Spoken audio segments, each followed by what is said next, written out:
Okay, in this video I'm going to be looking at esters, and again I'm just going to go through what they are, a simple way to name them, and what we actually use them for, one application anyway. So an ester is like a carbon chain where you have an oxygen in the middle of the chain, just like it was with an ether, but this time you're going to have a double bonded oxygen on that on one of the carbon chains. So the difference between an ester and an ether is this double bonded oxygen. And again, this is kind of like a carboxylic acid, except in this case, I'll just put the hydrogens in. 1, 2, 3, 4. Okay. Oops, not 4, 3. You've got a little bit more polarity associated with or a little bit less polarity than the carboxylic acid, because instead of having the hydrogen at one of the ends of the oxygen that's in the carbon chain, this time you have another carbon, and as a result it's a little bit more like a nonpolar molecule. The way that we name these is we treat whichever side of these has the double bonded oxygen as the parent chain, and then we change the net ending of that name to O8. So this would have been ethane, and we get rid of the E and we call it ethanoate. And then we name the other chain as a side chain. So this would have been ethyl ethanoid.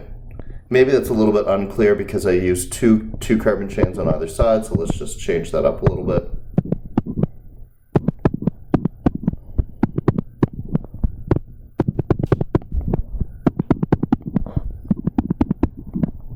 So again, for my parent chain, I always want the chain that contains the double bonded oxygen group.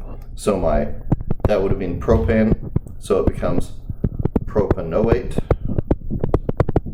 And here the side chain is a methyl group. So that's how we name these things. Anything else that's existing on this molecule can be named as a side chain normally, depending on which side chain it occurs on. So let's imagine this situation.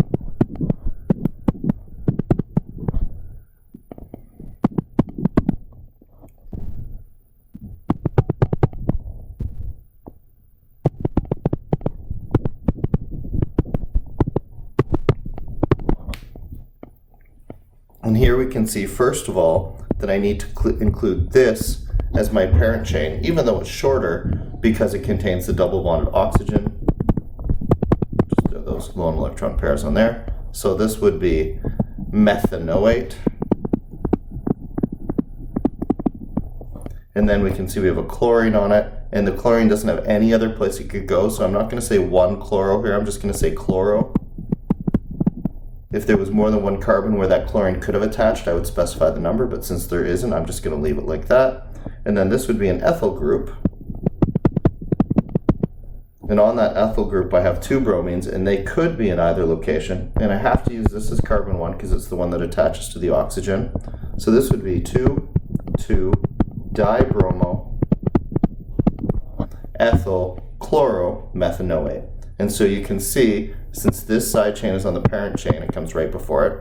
And since these side chains are on this chain, they come before it. And that way we can keep straight where absolutely everything goes with this molecule.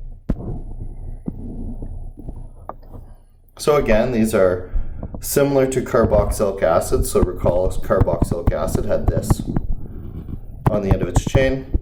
This OH gives us a lot of polarity and the opportunity for hydrogen bonding, so we get quite high boiling points. When I replace this with another carbon chain of some sort, I lose that hydrogen bonding, I don't have as much polarity, and as a result, I'm going to get lower boiling points and lower solubility in water. Where do we use these? Well, one of the main ways we use them, they occur naturally as scents that flowers put out, and they'll do things like attract insects that are going to come and help the fruits pollinate. But for us, we actually use these in making flavors. So if you imagine if you have a banana popsicle, the chemical that they've put into that banana popsicle that gives it that really strong taste that isn't quite a banana taste, but is something like a banana taste that kind of, when you think of candy banana instead of real banana, that flavor is actually 3-methyl-butyl ethanoate. So ethanoate, actually I just put them on right on the carbons.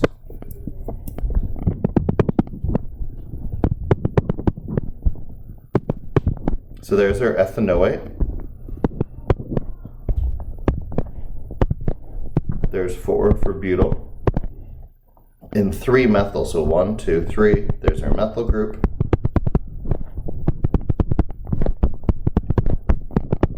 So this is the compound that for some reason when we add it to food, makes that food have that candy-ish or that artificial banana flavor that you've probably had when you had a banana popsicle or something like that. The way we can prepare an ester is we can take an alcohol and a carboxylic acid and we can get the H and OH to come out and form water. So let's say I wanted to make this one. I would make this my alcohol. So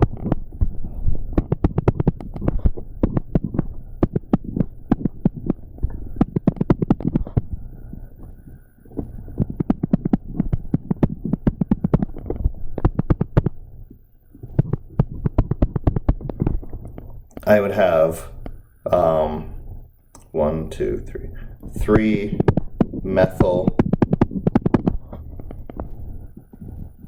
1-butanol, and I would combine it with this as a carboxylic acid. So CH3C double bond to an OOH.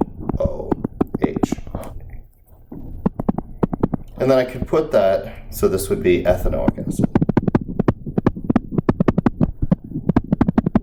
And I could put that in some sort of situation like with concentrated H2SO4 that's going to cause that water molecule to come out of the two compounds or for it to be dehydrated.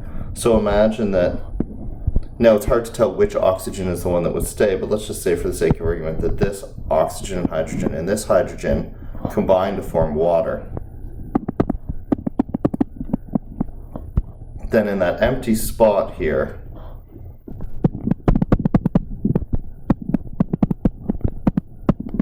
where this hydrogen is gone, this entire chain could attach on.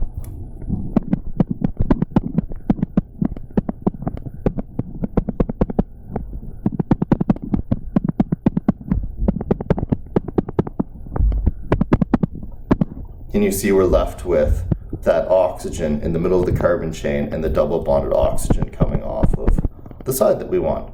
So it's important to get the right carboxylic acid and the right alcohol to get the predictable ester that will be formed. That was that 3-methyl butyl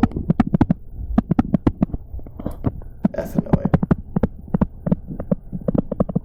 This is a lab that we actually used to do in high schools a while ago. We don't do it anymore because some of the chemicals have been sort of have been determined to be too dangerous to use in a classroom.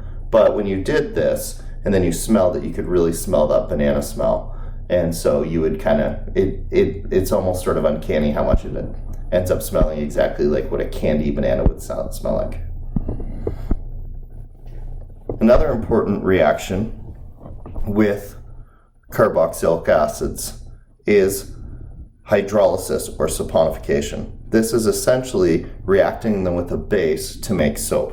So imagine you have some long chain ester. It doesn't really matter what's on this side, so I'll just make it so.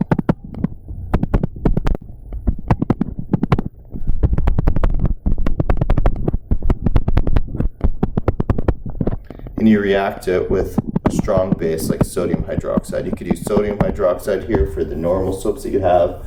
If you wanted the liquid soaps that you observe, you could use lithium hydroxide here. Either way, you're reacting it with a strong base.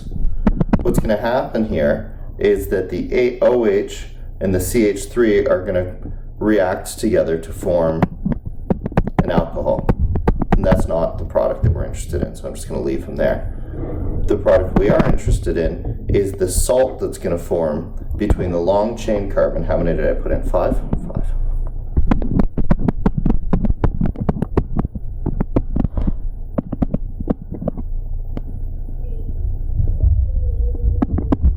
So this is almost like an acetate ion.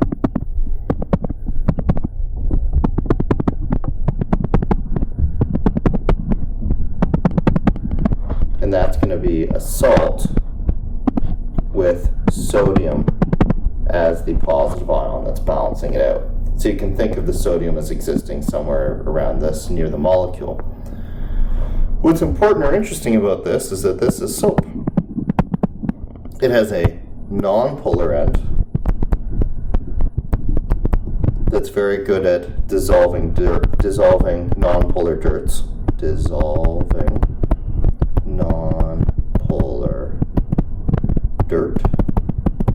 And it has a polar end that wants to mix with water.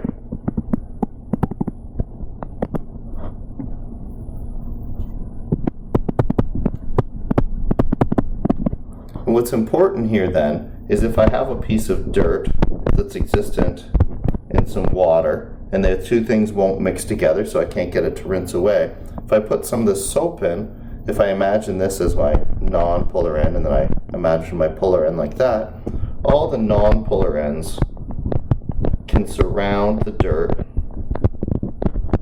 and allow the dirt to be carried away in the water, or allow it to go into the solution. You can see this at home. It's kind of interesting, actually. If you take a cup and you put some water in it, and then you put a little bit of oil, this could be like vegetable oil,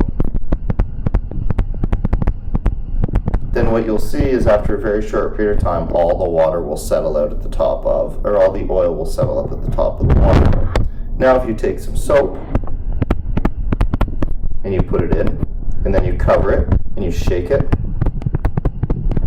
what you're going to see is these tiny droplets floating in the water when it's done. And what you're seeing here is these soap molecules that have surrounded that piece of dirt and allowed it to go into the water, because this end is attractive to water, where this end is attractive to dirt.